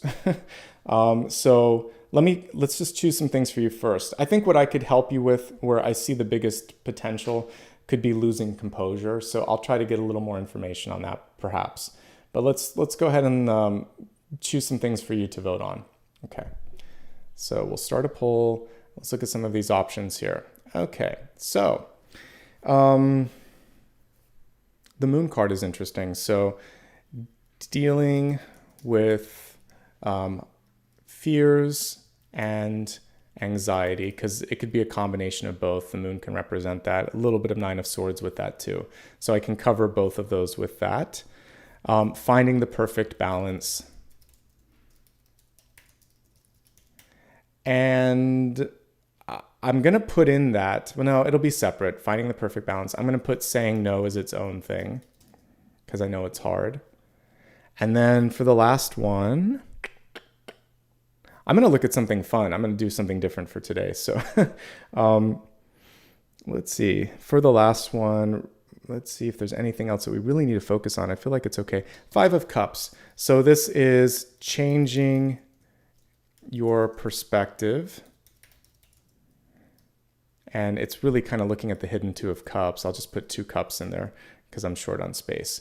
Okay. You've got some options to vote on. I'm going to look at the Orion activation. I'm going to say, because so often we look at the trickiest, I'm going to look at the most optimistic for Aquarius.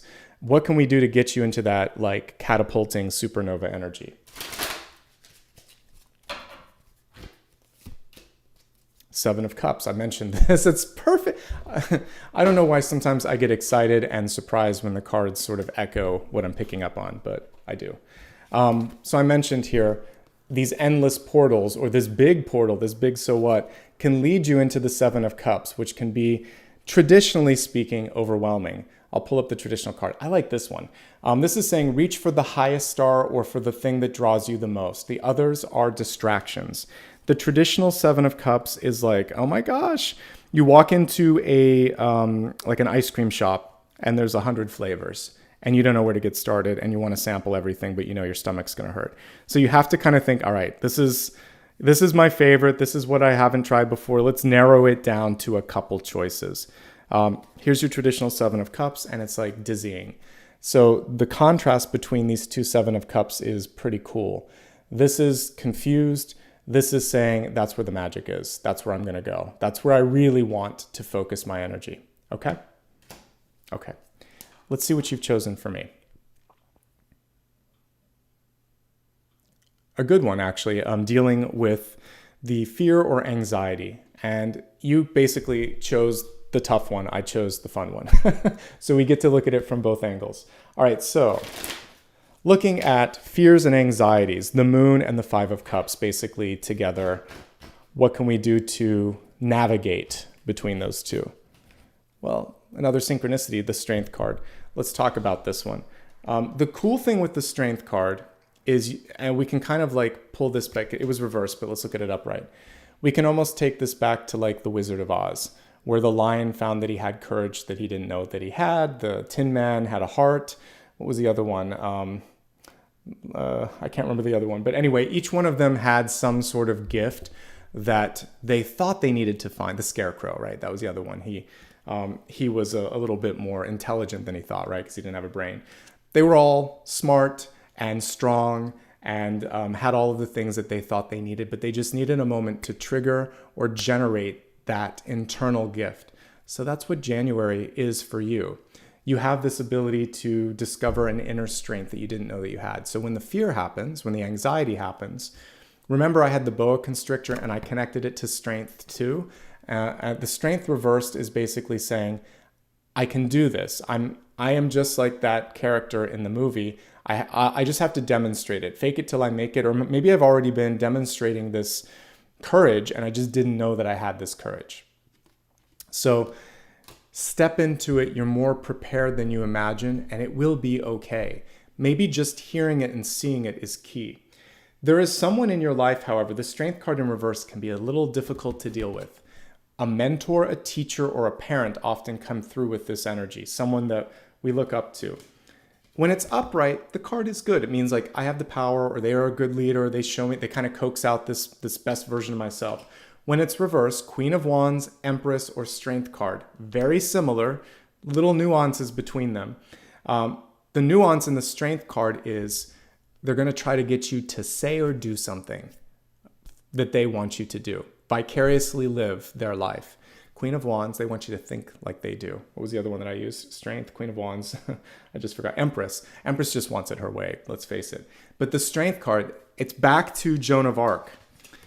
You know how, you're a good communicator, you're air. Use your communication skills to your advantage. Here's what I like, a little bit of a difference between like Aquarius and Libra. Libra's very diplomatic, but Aquarius, there comes a point where you're just going to say it. You're going to be stubborn and you're going to say it or do it, where Libra may still be vacillating. I'm a Libra. And I had an Aquarius for a parent, so I know this too. I saw it in everyday life. But you have a moment of activation, and I want you to sort of like just go for it and say, no, that's not what I said, or no, I'm not going to do this. The no is important, and then the action that follows it is important, and then this person will relent or fall back. So all you have to do is open your mouth and say no, or demonstrate what it is that you believe, and the person will step back. You'll be okay, but they're waiting for you to show up. Maybe it's a test, and perhaps it's just your triggering moment where you're like, the lion in The Wizard of Oz, where you discover your inner strength. Okay? Let's move on to a special part. I forgot to mention this because I've been doing so many readings this week. But we're going to, we're going to do sun, rising, moon. Then I'm going to look at a quarterly forecast. I did put it in this teaser, but I forgot to mention it at the beginning. So first, sun, rising, moon. Then we're going to look at the 4 quarters of this year. And then probably on Friday, I will do the 12 months breakdown. I decided not to do 2 collectives back to back, and I want to kind of relax on New Year's Eve. So we'll probably do New Year's Eve. And for many of you in Australia and Asia, it will be New Year's Eve anyway, so it kind of works out just fine. But you can get a more granular forecast on that in just a little bit. First things first, sun, rising, and moon. We'll get some additional insight into sun, rising, and moon, and then we'll do what I just talked about. Okay. Apollo's in the other room right now. I see you guys asking where he's at. He's exploring the new house. All right, sun, rising, and moon. Interesting stuff coming through. Let's begin with sun sign messages. For sun sign, we have the Page of Cups. It's a really good month for Aquarius. Just sun sign Aquarius, love, expression, happiness. I mean, we like the Page of Cups. And it's basically staying open to good news. To use a real life example of how we can be a good page, we got another page also coming through for rising. So this will help both of you. As a page, you're a medium, but you're also a filter, and you're also like a satellite broadcasting. So I mentioned I've had a contentious year sort of when it comes to living situations, and there was a little bit of repair work that had to be done this past week, and I was worried, but I thought to myself, you worked hard, you sought out the best opportunity. It's going to be better this time. And it was. I approached everything with positive communication. Everything got done early. It got done on Christmas Eve. They sent people here to do the work, and there's going to a little bit of paint to be done this week, but everything's done. It happened in one day versus all these other places I was at where nobody would take accountability or do anything. But I put the expectation this time. I'm like, I'm ready for good news, and I did the work, and this is just a little mini test, and no, I've broken the cycle. So for you, with the page, I want you to think, I'm open to good news. I want to receive love, acceptance, abundance in the highest forms, and I'm worth it. There could be a little Pisces coming into your life as I'm looking at the koi or goldfish that's popping out of that cup as well. But basically, this is a chance for partnership, for love, and for good news to come through, Aquarius. You've earned it. You've worked hard. There's a lot to love. This is the strawberry that I was talking about for many of you. Unexpected, joyful news. Don't second guess it when it comes through. Each morning when you wake up, think, what today could come into my life that could be good? I'm ready for something good, and I'm ready for it in this area or whatever. Just keep the positive outlook and put on a positive filter so that the universe, as it starts to bring messages, are like, oh, let's realign. They're in a better space. Okay, here's some good news. And it will start to echo what you're ready to do. You may be entering into new relationships. There could be increased creativity coming through during this period. So you want to express that creativity. I like what I see. It's good for you. All right, let's move on from sun to rising. For rising, we have a more contemplative page, the Page of Wands.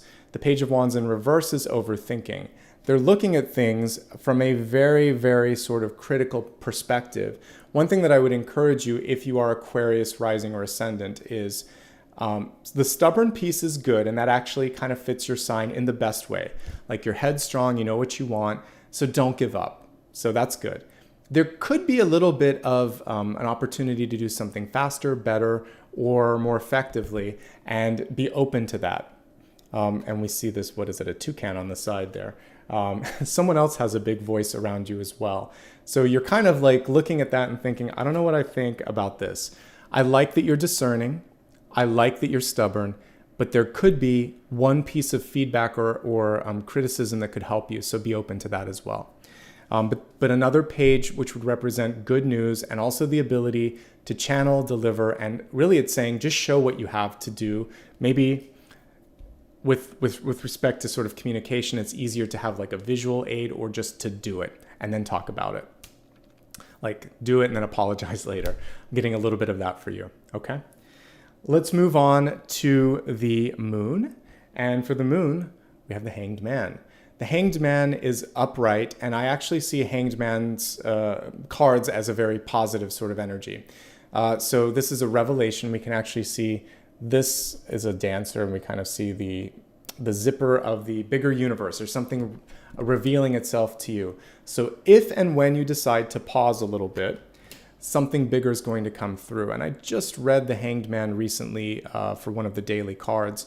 And the message that I told you in that daily reading was that when we're forced to stop, when we have like a block in front of us, it often creates this sort of like rich kind of like opportunity for you to investigate, get inspired, to innovate.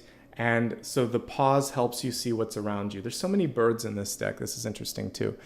So I would say the other thing is to listen to what people are saying around you. There could be something right under your nose, right under, right around you that's ready and ripe for the picking, but you had to just slow down and listen and talk a little bit and plug into what's going on in the environment. Things could be going a little bit slower for you than the other aspects, but it doesn't mean that they're not progressing. So this is a slow reveal if you are Aquarius moon, but it's still a reveal, and it's still progress, and it's still moving in the right direction. Just be mindful, be curious, and innovate if you find that there's a block, there's something better. And that's the universe saying, yeah, you could do this, but are you sure? Because when you're considering, you might see something that's much more deserving of your time and your energy.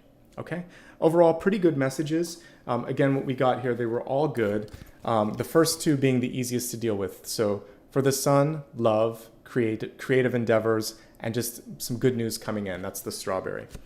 The ability to show something to someone, to get something to move forward, your stubbornness paying off, but do listen, make sure that you're listening.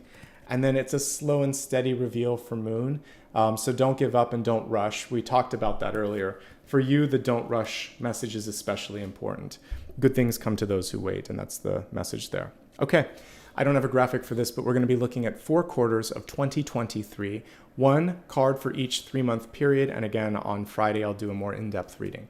All right, let's go ahead, shuffle the cards, and see what's going on. If you enjoy what you see here, by the way, just a quick reminder, hit the like button, subscribe, leave me a comment, and while I'm doing that, I'm going to shuffle the cards.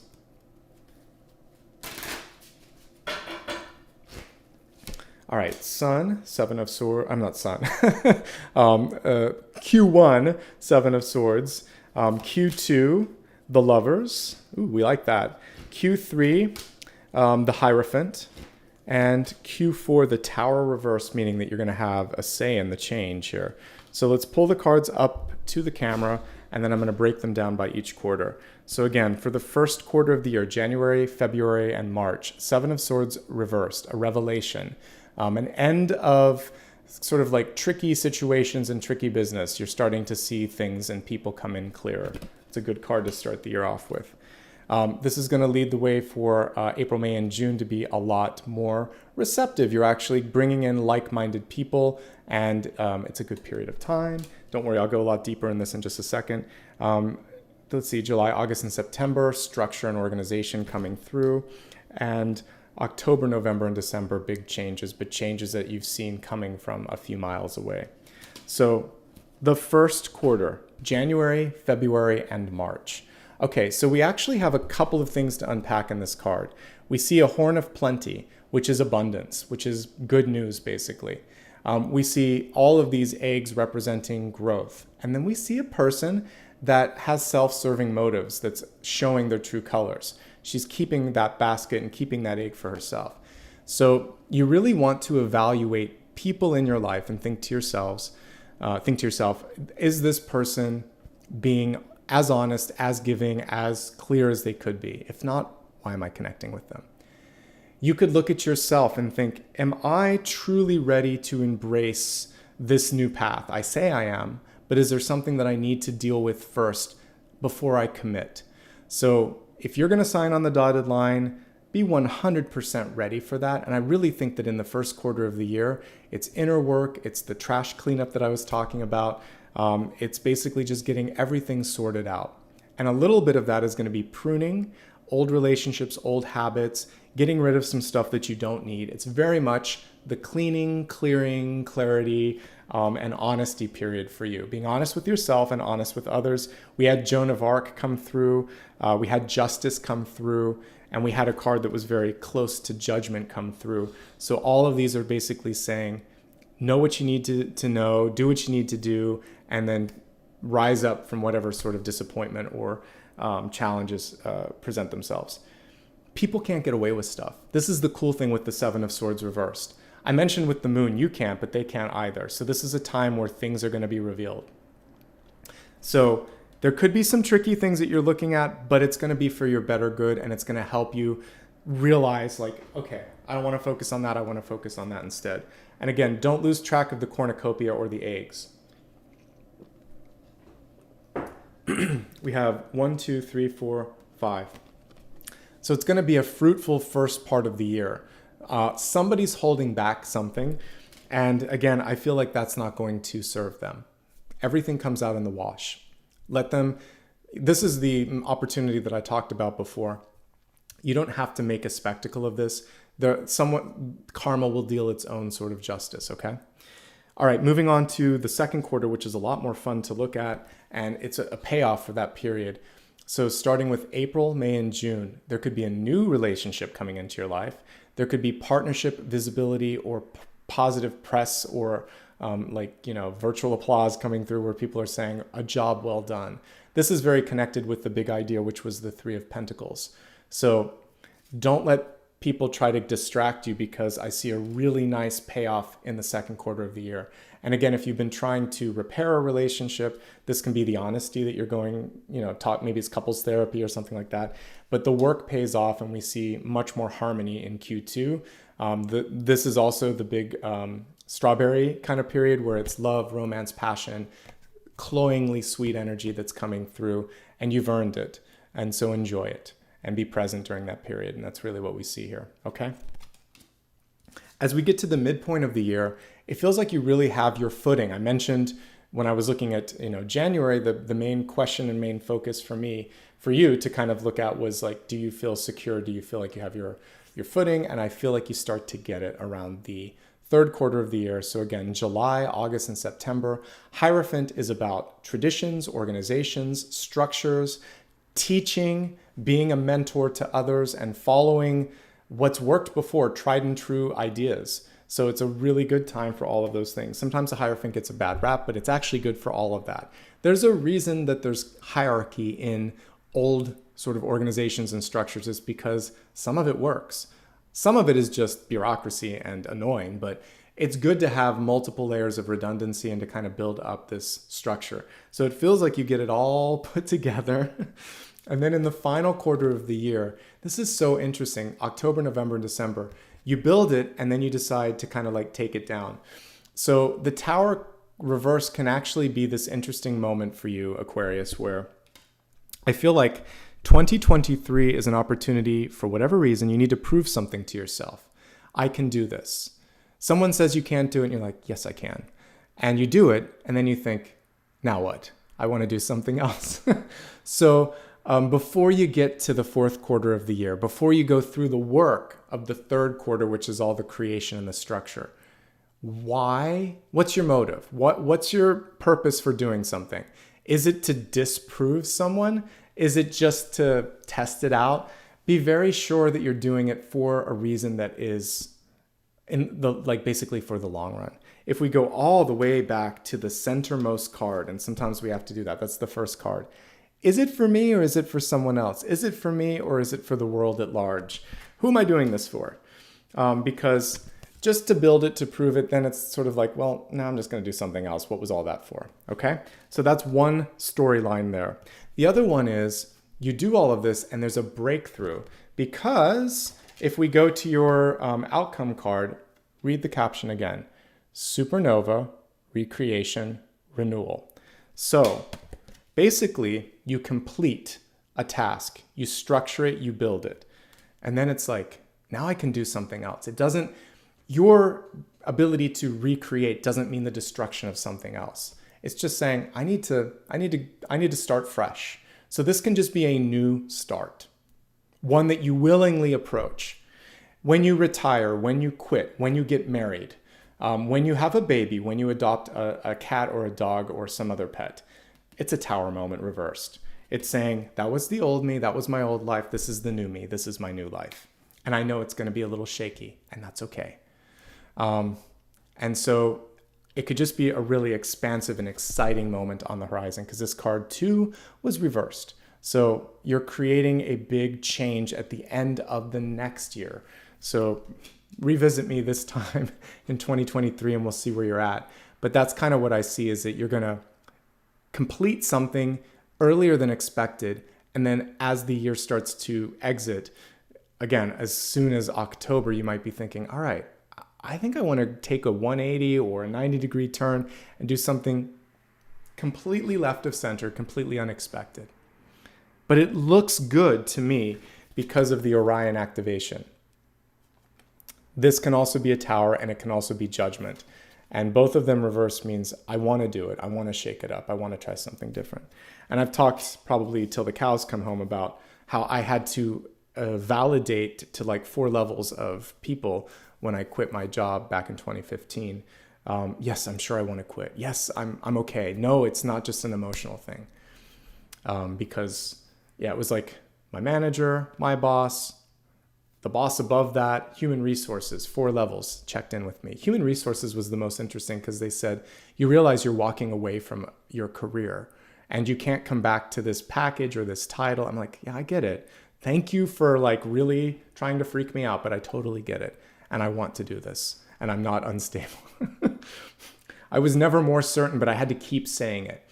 So as you step into the change at the end of next year, and I know we're like way ahead of that, there may be some tests on the certainty because you do strike me, at least around the middle of the year, as being very put together and very organized. So you can lean into that and say, yeah, I did all of that, and I can do that again, and I want to try something different. So here is the little review in a sort of like thumbnail version.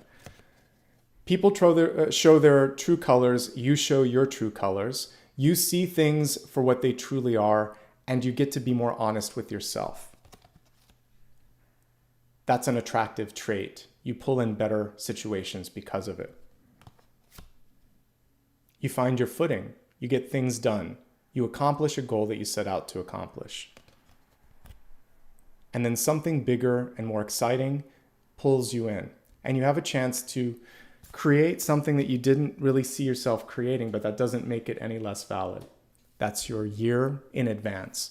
And you're an agent of your own free will, so you can do whatever you want with those energies. You can choose to go down it or say, I don't want that. I want to kind of keep riding the Hierophant energy. Whatever. It's your life and it's your decision. I'm never going to tell you what to do. I'm just going to show you what's opening up at this moment in time.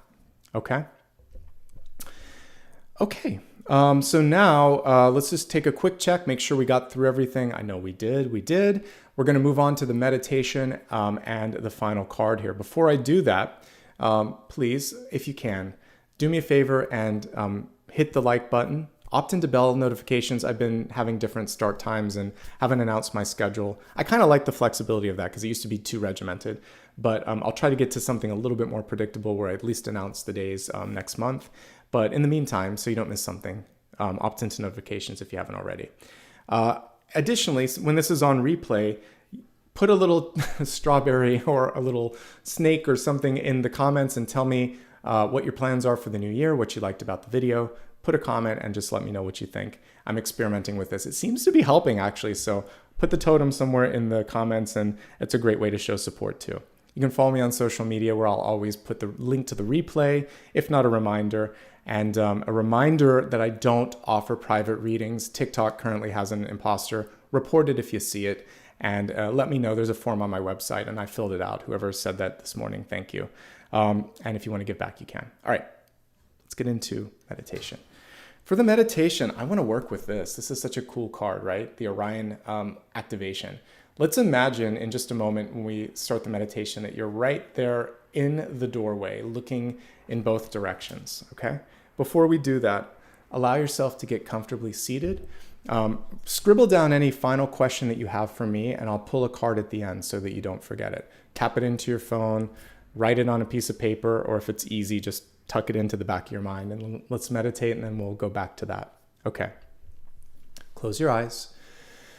Take a nice natural deep breath, nothing that you have to force, and then just a relaxed sigh as well. You can keep doing that as I'm speaking, just getting back in touch with how powerful breathing can be. We forget that sometimes. It becomes an automatic function, just like blinking our eyes.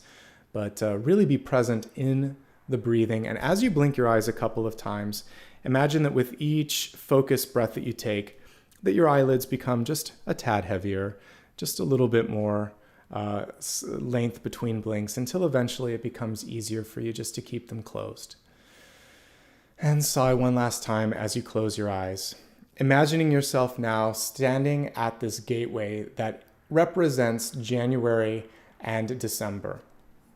As you take a gentle gaze over your shoulders, or just imagine that, like the god Janus, you have the ability to look through the back of your head. You have eyes on the back of your head and on the front, posterior and anterior. So looking at the past, celebrate the simple fact that you're here today. Whatever choices you made, let's not put judgments on them. Let's not call them a mistake. Let's just call them a choice. The choice carried with it a lesson. The lesson provided a context. The context gives you wisdom to make even better choices in the future. When we abstract that a bit and don't feel so critical, we then have the ability to feel powerful. So using context as a key, imagine you don't really even need to put it into a door, but just imagine that this key is lighting up the future vision of what's in front of you. The key represents the Hierophant energy, because there's always two keys with the Hierophant. You're going to have more than two keys and more than two doors or choices in front of you, but just one key is fine for the meditation today. Imagine that this is a golden key and you place it over your heart. Maybe you're wearing a chain and it's right over the heart chakra. And as it's there, it lights up and kind of melts into your energetic self. It's basically a sigil in your body. So as you step through the doorway of past and future, you are the key, and you are able to open a pathway or pathways to accomplish whatever it is that you want in the new year. We saw a few things coming through. One of them was love. We saw clarity. We saw justice. All of these sort of very interesting and very powerful energies. Think about what it is that you want to foster, create, or kind of conjure more into this new year. Breathe. I'm going to play a singing bowl for a couple of moments here, and then we'll take a look at the final question that you have for me.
Imagine now that you are on this sort of precipice of a new dawn, a new day. You can see the bright sun rising on the horizon. Something sweet, something beautiful walking towards you, something great coming into your life. Hold that vision as you step through the new year and think, I'm ready. I'm ready to receive whatever this good news is. Think about your final question for me, and when I come back, I will take a look at the cards.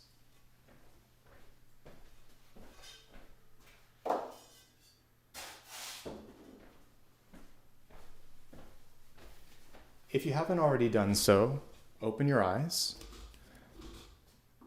Think about what it is that you need clarity on, and let's pull a card and see what the answer is.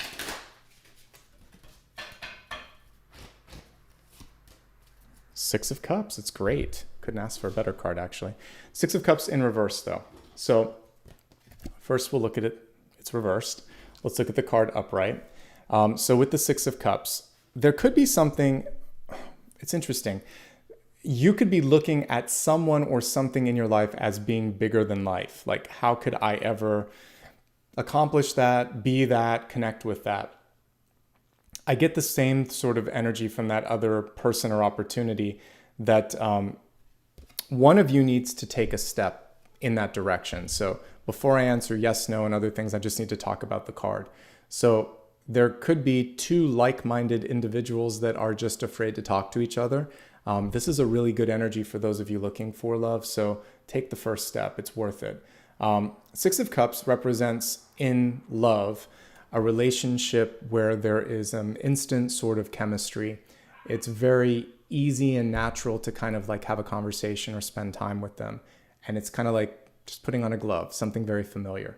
So for those of you that have been looking for a while for like the right kind of partnership, and I use that umbrella term because it could be a relationship or it could be a business partnership, you're going to find that person quickly in the new year. But part of it is knowing that you're deserving of it. They're going to be equally as happy to work with you, for you, around you, etc.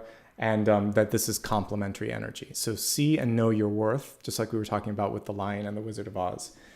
Of course, this card is about children and the inner child. Some of you may be thinking in the new year that it's the time where you want to birth something, or you want to add to your family, or you want to connect a little bit more with the next generation, or spend more time with the people that you love. That playful energy, that childlike energy is very front and center with this card. And we were looking at balance earlier. These two sixes work together. This is seeking the balance, and this is what was missing. So this is basically saying, I want a little bit more with the people that I love, with the things that I love. Pets can also be a part of this as well. Six of Cups in reverse. There could be a karmic lesson here where this lifetime, if you meet somebody, it can sometimes be like in the past you were siblings, or it was a parent-child sort of energy. So the main thing that you want to, if it's sibling energy, it's competition that will come out. So the rivalry. If it's parent-child energy, it's the sort of like, I have to take care of you, or you need to take care of me energy that we want to resolve.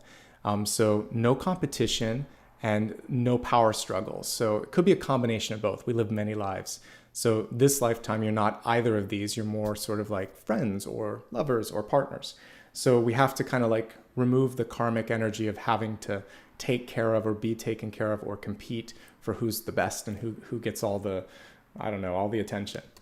As a yes, no, it's a yes for the most part. Six of Cups is a yes, but there could be some competition with this as well. So remember all the things that I just said. You shouldn't have to prove who's right or who's more powerful or all of that stuff. Someone's either going to accept you or not. And that's sort of like the litmus test at the end of the day. Okay.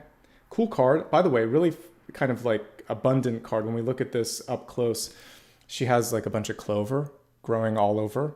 And to me, this shows a lot of abundance. And one of the powerful things that you could look into this new year and see is that through your relationships and your connection to other people is luck, is growth, is abundance. And so that's another facet of that. Okay, good energy overall. Let's take a moment here just to kind of talk about a couple of things. I'll be doing Pisces this week, and that will wrap up all of our January videos. So I need to figure out, like, again, there's some painting coming in this week, and it's probably tomorrow. So I will probably wait until Wednesday, and that way Pisces doesn't have any interruptions. I know they'd probably like me to do it tomorrow, but I'll do it a day early, do it on Wednesday. And then I want to also do a Mercury retrograde video. So I'll do something this week with retrograde. So you have like a little toolkit. I'll try to keep it shorter. And then on Friday, we'll do the New Year's Eve special so that you can kind of prepare for the year ahead. And then we'll do a New Year's Day Sunday collective like I always do on actual New Year's. But I'll take off the 31st so that I can rest and relax and enjoy New Year's Eve like the rest of us. Okay. That, my friends, is everything. I want to take a couple moments here to say thank you. Thanks to anybody that's brand new, and thanks to everybody that's been here throughout the year. I appreciate it. Give me a moment here to pull up the members tab, and I'll welcome anybody that is a new member. Let's see here. So welcome to Sound Check, brand new member here. Good to have you. Sunshine Finney, welcome back after 2 months. Snowbird, thank you for being a brand new member. Erica Greenwell, thank you for rejoining after 1 month. Tanya, thank you for rejoining after 2 months. Renee, after 1 month. And I think that's everyone from this morning. There are a couple other ones here. I think they're from the weekend. Garima 1 and Sarah Smith, I think you were both from the weekend, but just in case, thank you and welcome back. All right, give me a moment to say thanks for all the super stickers and super chat, and then we'll wrap up. Okay, so just a couple today, so this will be quick. Lucy Rodriguez, good to see you. You show up a lot. I appreciate that. Dominique, thank you as well. Or Dominique, I'm sorry. And Catherine, good to have all of you here today. Let me make sure I didn't miss anything in the live chat. I don't think I did. Let me see if there were any anniversaries. There was. Angel, thank you for being a member for 9 months. And glad that you found this reading helpful today. And I think that is everything for today. All right. I hope you had a great holiday for those of you that just came through celebrations. I think we got through Christmas, Hanukkah. It's on its last day here. And then I believe Kwanzaa is starting. So happy holidays for any of you that are in the mix of all of those. For the rest of you that don't celebrate, I hope you had a good final week of this month and a happy early New Year's. I'll see you for any number of the readings that I just talked about. All right. Lots of love and light, lots of gratitude to all of you, wishing you health, love, abundance, and happiness in the new year. Thank you, Kitty, for that as well. I appreciate that. All right, everybody, I'll see you soon. Have a great day ahead and a great week ahead. And until then, bye-bye.